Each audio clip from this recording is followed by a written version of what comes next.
Imagine being the most feared predator in the ocean. You hunt great white sharks for sport.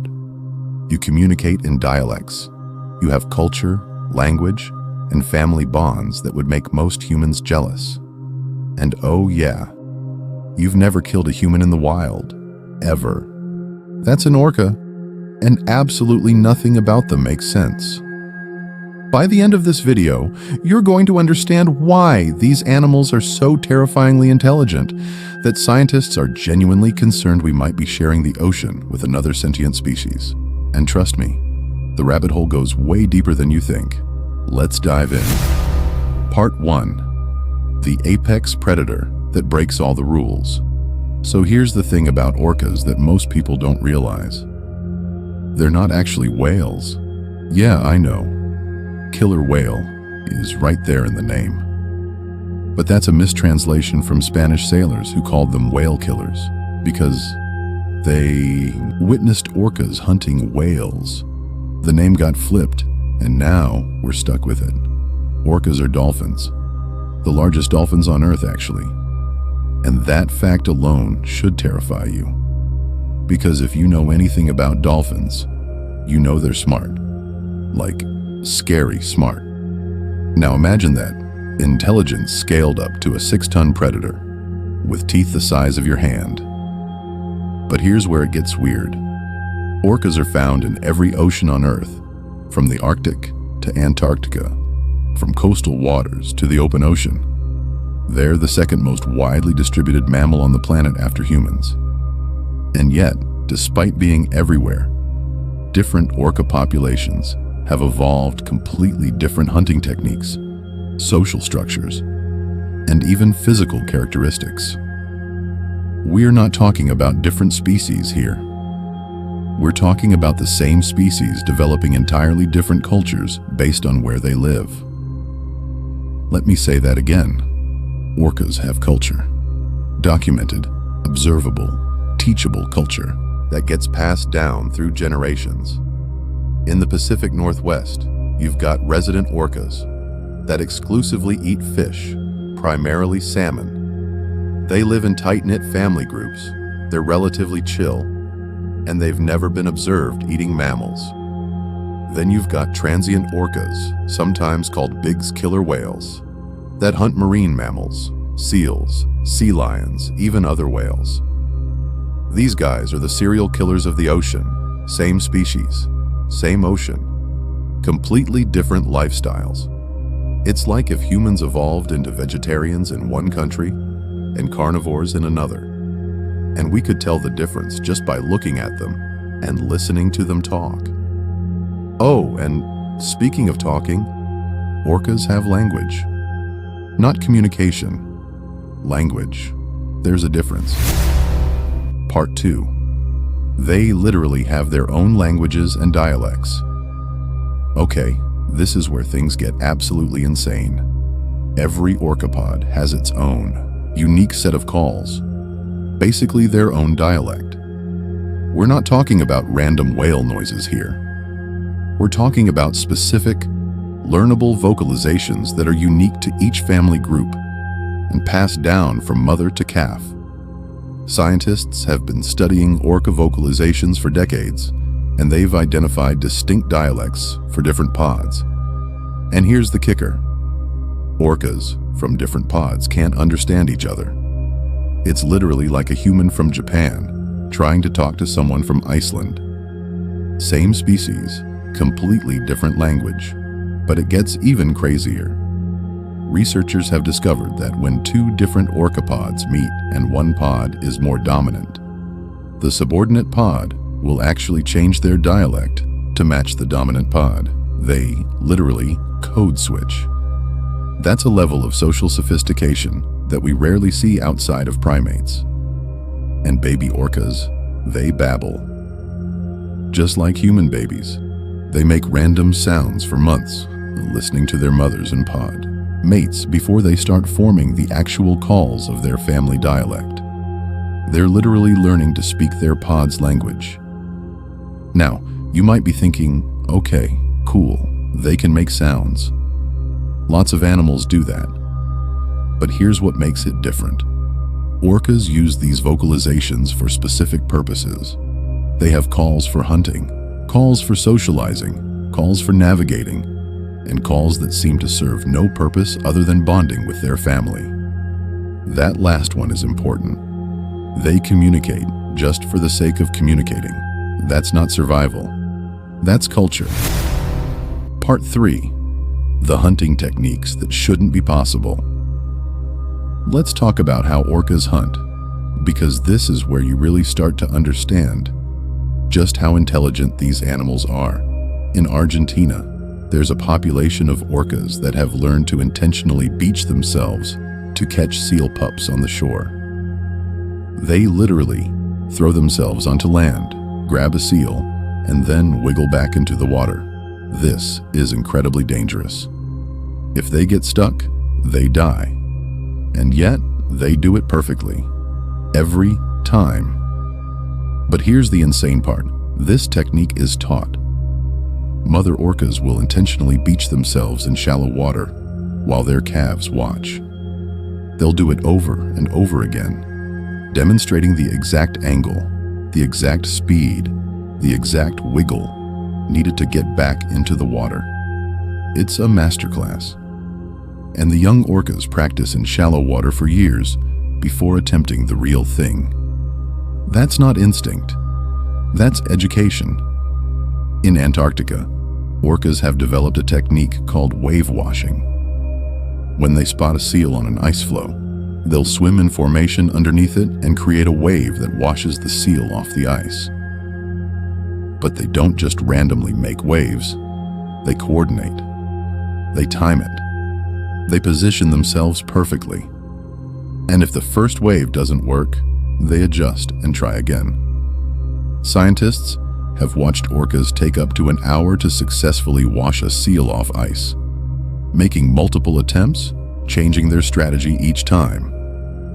That's problem solving in real time. But what's even more incredible is how they coordinate these hunts. Researchers using drones have captured footage of orcas communicating during wave-washing hunts, adjusting their positions based on the calls of other pod members. They're literally talking to each other during the hunt, coordinating their movements like a military operation. One orca will scout the ice floe, assessing the size of the seal and the thickness of the ice. Then it'll report back to the pod, we assume through vocalizations, and they'll decide whether to attempt the hunt. If they go for it, they'll position themselves in a perfect line, swimming in synchronized formation to create the largest wave possible. If the seal doesn't fall off, they regroup. They'll circle around, communicate again, and adjust their strategy. Sometimes, they'll try a different angle. Sometimes they'll add more orcas to the formation. Sometimes they'll create multiple smaller waves instead of one big one. This isn't trial and error. This is tactical planning. And then there's what they do to great white sharks. In South Africa, there's a pod of orcas that have figured out that great white shark livers are incredibly nutritious. So they've developed a hunting technique specifically for killing sharks and extracting their livers with surgical precision. They flip the shark upside down, which puts it into tonic immobility, basically a paralyzed state. Then they make a precise bite that opens the shark's body cavity and removes just the liver, leaving the rest of the carcass. It's so efficient that researchers have found dead great whites with nothing but their livers missing. And here's the thing that should genuinely freak you out. They learned this recently. This isn't some ancient technique. Scientists started documenting this behavior in 2017. That means orcas are actively developing new hunting strategies right now, in real time, and teaching them to each other. What's more, after these orcas started hunting great whites in South Africa, the entire great white population in that area disappeared. Sharks that had lived in those waters for decades just vanished. They literally scared away the ocean's most feared predator. Think about what that means. Orcas aren't just apex predators. They're so dominant that other apex predators flee entire regions to avoid them. They're innovating, they're adapting, and they're teaching the next generation techniques that didn't exist a decade ago. Part 4. The family bonds that put humans to shame. If you want to understand just how socially complex orcas are, you need to understand their family structure. And I'm warning you now, it's going to make you rethink everything you thought you knew about animal intelligence. Orcas live in matriarchal societies. The oldest female is in charge, and she leads her children, her grandchildren, and her great-grandchildren. Male orcas never leave their mothers, ever. A male orca can live to be 60 years old, and he will spend his entire life in his mother's pod. Think about that. Imagine being 50 years old and still living with your mom. Except in orca society, that's not weird. That's the foundation of their entire social structure. And when the matriarch dies, the entire pod grieves. We're not anthropomorphizing here. Scientists have documented orcas carrying dead calves for weeks, refusing to let them go. They've observed pods becoming quieter, less active, almost depressed after losing a matriarch. In 2018, an orca named Tahlequah carried her dead calf for 17 days, traveling over 1,000 miles.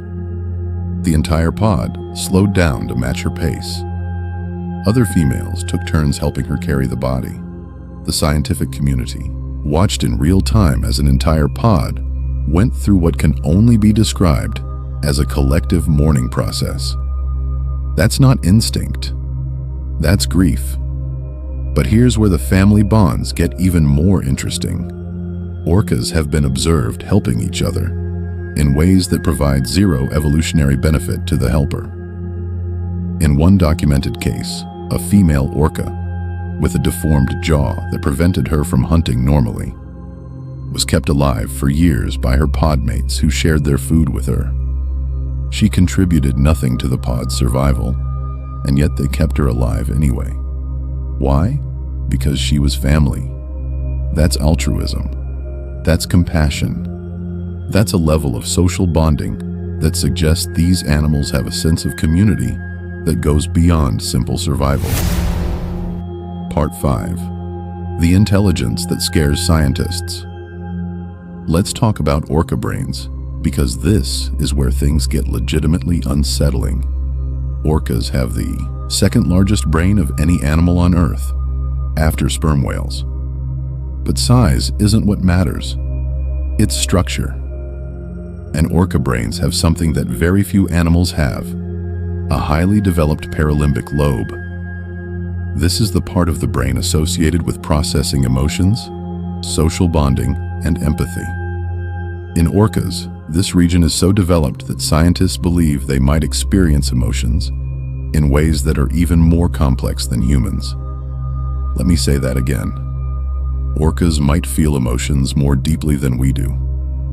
Dr. Lori Marino, a neuroscientist who has studied marine mammal brains for decades, has stated that orca brains show evidence of cognitive abilities that we don't fully understand. They have spindle cells, the same specialized neurons that humans, great apes, and elephants have, which are associated with social awareness and emotional processing. But orcas have more spindle cells than humans, and they've had them for longer. Evolutionarily speaking, orcas developed these neurons millions of years before humans did. So what does that mean? It means orcas have been living in complex social structures, developing culture, teaching their young, and communicating in dialects for longer than humans have existed. And here's the thing that keeps scientists up at night.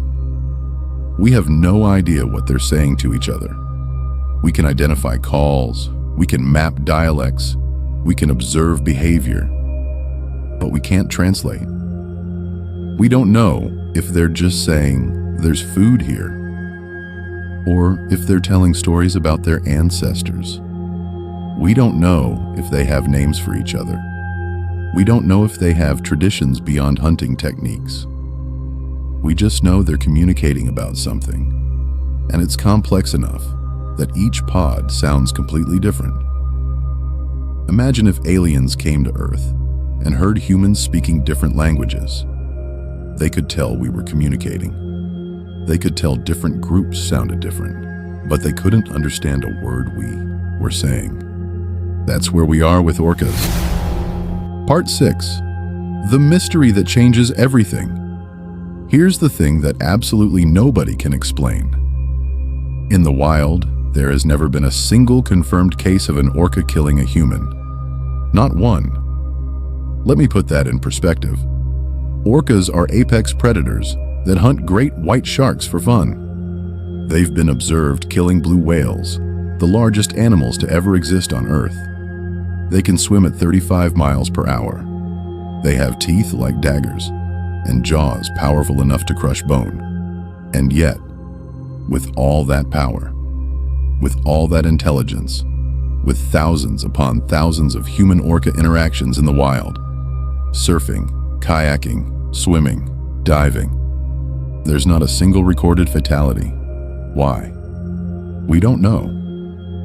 And that might be the most unsettling thing of all. Some scientists think orcas simply don't see humans as food. Others think they're smart enough to recognize we're intelligent and choose not to harm us. Some researchers have even suggested that orcas have cultural taboos against killing humans, passed down through generations. But here's what we do know. It's a choice. Orcas are choosing not to kill us. There are documented cases of orcas approaching swimmers and divers with what can only be described as curiosity. In New Zealand, a group of orcas surrounded a swimmer and appeared to protect her from a nearby shark. In Antarctica, researchers have had orcas swim directly up to their boats, spy hop to look at them, and then simply swim away. These aren't animals that are afraid of humans. They're animals that are interested in us, but choose not to harm us. In captivity, it's a different story. There have been 4 human deaths caused by orcas in marine parks. But every single one of those orcas was taken from the wild, separated from their families, kept in tanks thousands of times smaller than their natural range, and forced to perform tricks for food. The most famous case is Tilikum, an orca who was involved in 3 human deaths during his time in captivity. But here's what most people don't know. Tilikum was captured off the coast of Iceland when he was just 2 years old. He was ripped away from his mother and his pod at an age when orca calves are still learning their pod's dialect and hunting techniques. He spent his entire adult life in a tank that was, to scale, like keeping a human in a bathtub for 70 years. He was bullied by other captive orcas, kept in isolation, and trained using food deprivation. In those conditions, even the most intelligent, social animals can break. But in the wild, in the ocean where they belong, they leave us alone. Even when we get too close, even when we're vulnerable, even when they could easily hurt us. That's not luck. That's a decision.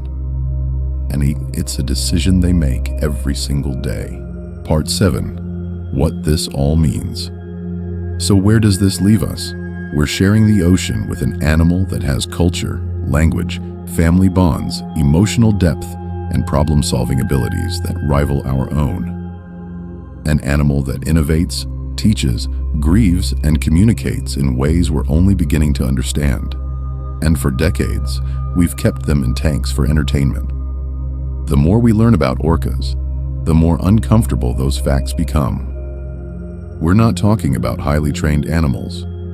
We're talking about potentially sentient beings with their own societies, their own traditions, their own sense of self.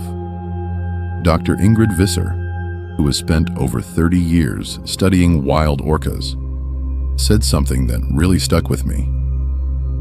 We're not studying animals, We're studying another society that just happens to live in the ocean. Think about that. Another society. And if that's true, if orcas really do have that level of awareness, that level of emotional complexity, that level of intelligence, then what does that mean for how we treat them? It means we need to fundamentally rethink our relationship with these animals. It means we need to question whether keeping them in captivity is ethical.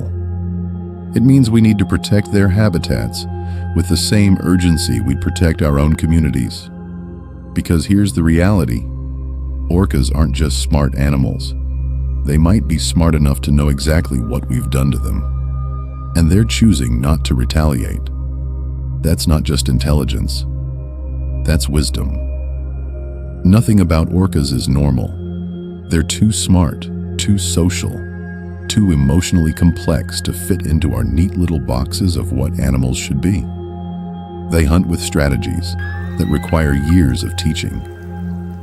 They communicate in languages we can't translate. They form family bonds that last lifetimes. They grieve their dead. They help the weak. They innovate. They choose. And maybe most importantly, they share the ocean with us peacefully, even though they're powerful enough to do otherwise. So the next time you see an orca, whether it's in a documentary, at an aquarium, or if you're lucky enough to see one in the wild, remember this: you're not just looking at an animal. You're looking at another intelligent species that we're only beginning to understand. And they've been watching us just as closely as we've been watching them. The question is, what do they think of us? Thanks for watching. Tell me in the comments what video you want me to make next. I'll see you in the next one.